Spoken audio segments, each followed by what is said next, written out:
Assalamualaikum warahmatullahi wabarakatuh. Ya, jumpa lagi dengan saya pendamping sosial PKH di Kecamatan Tinombo, Kabupaten Parigi Motong, Provinsi Sulawesi Tengah, Desa Lombok Barat. Ya, dalam kali ini saya mendapat tugas yaitu modul 3 sesi 4 stimulasi ayah dan ibu terhadap janin.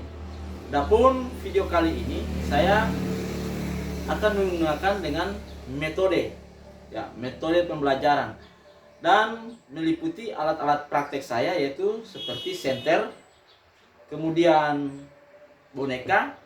Nah, ini boneka sebagai pengganti ibu-ibu ya. Jangan salah persepsi Bu. Minta tolong jangan salah persepsi. Ini adalah hanya sebagai pengganti ibu. Ya, perlu kita ketahui Bu, di dalam kehidupan kita sehari-hari berkomunikasi dengan janin itu adalah sangat penting. Walaupun janin tersebut tidak dapat berbicara, tidak dapat mengatakan apa-apa dengan ibu. Nah, jadi ibu-ibu perlu ketahui bahwa sangatlah penting untuk berkomunikasi dengan janin.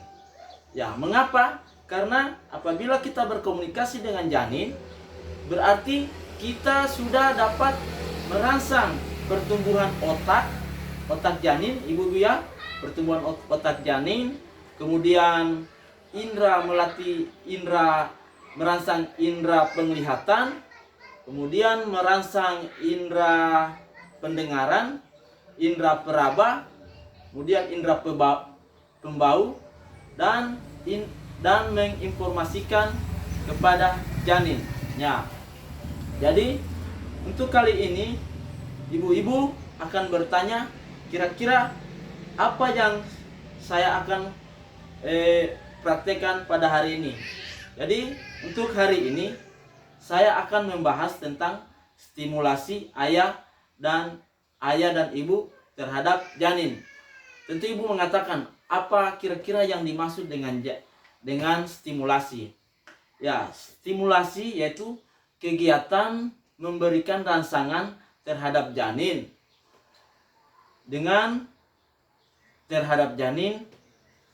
untuk merangsang indera penglihatan, indera pendengaran, indera peraba, kemudian dan gerakan-gerakan lain. Ya, dan juga dapat memperkembangkan otak dari janin. Ya. Jadi di sini ibu-ibu, kita berkomunikasi dengan janin adalah sangat penting, di mana komunikasi itu dapat merubah pola janin, yaitu akan menjadi lebih baik lagi yang kita harapkan. Tentunya ibu-ibu mengharapkan anaknya akan bisa lahir dengan pintar, pandai, rajin, dan sempurna. Itu mustahil Bu kalau tidak ada ibu atau ayah yang mengharapkan anaknya seperti itu. Jelas salah satu orang tua lebih mengharapkan anaknya itu tumbuh dengan normal. Ya, tumbuh dengan normal.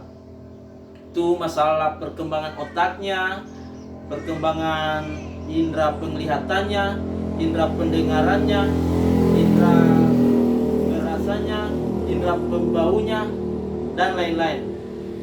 Oke, dalam stimulasi ini Bu, ada 3 cara yang harus kita stimulasikan kepada janin. Ya, dalam kehidupan sehari-hari Bu ya, ada 3 cara. Yang pertama yaitu menstimulasi dengan suara. Nah, jelas ibu-ibu, yaitu menstimulasi dengan suara. Apa yang dimaksud dengan menstimulasi dengan suara? Yaitu dimana pada saat janin berumur 14 bulan, itu janin sudah ada perkembangan. Dia sudah ada perkembangan di mana janin tersebut sudah dapat merasakan dan mendengarkan. Ya, seperti contoh, pada saat kita mau berkomunikasi dengan janin, ya, dalam kehidupan kita sehari-hari, misalkan ibu-ibu lagi menyapu di depan rumah, ya manfaatkanlah waktu itu sambil menyapu bekerja itu berkomunikasi dengan janin. Ya, jangan juga ibu-ibu sudah terlalu di jalan, nanti jangan dikira orang ini sudah gila. Artinya kita sudah bisa membedakan situasi yang bagaimana, Bu ya. Ya. Jadi ada waktu-waktu yang tertentu, Bu, untuk berkomunikasi dengan janin. Ya, dimana pada saat mau tidur, ibu-ibu bisa sekali sangat disarankan untuk berkomunikasi dengan janin tersebut. Ya, tolong bapak-bapaknya juga, kalau mau tidur, ibu atau bapak mau tidur, luangkanlah waktu itu untuk berkomunikasi dengan janin. Karena di sini berkomunikasi dengan janin, Pak, ya, berkomunikasi dengan janin dilakukan dengan hal yang sangat penting, yaitu memberikan kasih sayang. Ya, dengan cara berkomunikasi seperti ini contohnya, kalau kita mau tidur, ya, saya sebagai bapak, ya, kadang istri saya Pak, waktu hamil, saya sering berkomunikasi dengan janin saya. Ya, bahasa-bahasanya ya bahasa-bahasa yang maksudnya yang enak didengar lah, yang sopan, yang bagus lah untuk anak-anak kita akan datang nanti. Seperti contoh, Adek, insya Allah Adek kalau besar nanti Adek jadi dokter. Nah, jangan bikin susah orang tua. Ya, jangan bikin susah orang tua. Mendengar sama perkataan orang tua. Seperti itulah ibu-ibu. Ya, yang saya maksud. Jadi ada waktu-waktu tertentu juga. Bukan pada saat jam kerja kantor, telepon bapak, Pak, ayo komunikasi dengan janin. Itu Pak, itu Bu, salah Bu ya. Salah, biarkanlah dulu bapaknya kerja. Ya, karena bapak kerja juga itu mencari nafkah, membiayai ibu hamil. Karena ini janin ini membutuhkan makanan yang bergizi juga. Ibu-ibu harus tahu, membutuhkan makanan yang sangat bergizi. Selain itu kita stimulasi juga. Nah, kemudian kita stimulasi dengan komunikasi, dengan suara, yaitu pada saat ibu-ibu habis makan. Mana ibu-ibu habis makan, itu janin itu sangat aktif di dalam perut, Bu. Ya, dia kesana kemari, goyang. Pasti ibu-ibu sudah merasakan itu, yang seperti yang sudah pernah hamil, pasti merasakan kalau habis makan bagaimana itu goyangannya janin itu di dalam perut. Ya.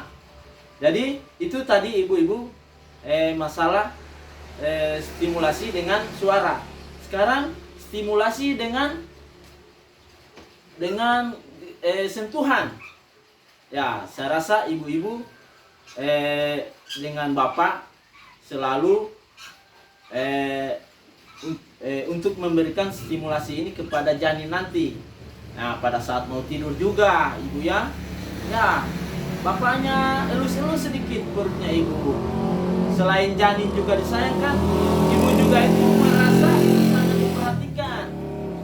Ibunya juga merasa sangat diperhatikan oleh bapaknya, sehingga pertumbuhan janin nanti menjadi sehat, perkembangannya, indera-inderanya, indera penglihatannya. Ya, yang kemudian yang ketiga yaitu dengan pencahayaan. Nah, dengan pencahayaan cukup dengan senter, tidak bisa menggunakan HP. Ya, tidak bisa menggunakan HP. Kemudian kita bisa menggunakan cahaya sinar matahari. Ya, saya rasa cukup sekian dulu saya punya praktik hari ini. Ya, pada ibu dan bapak, ya, saya mengharapkan seringlah berkomunikasi dengan janin ibu.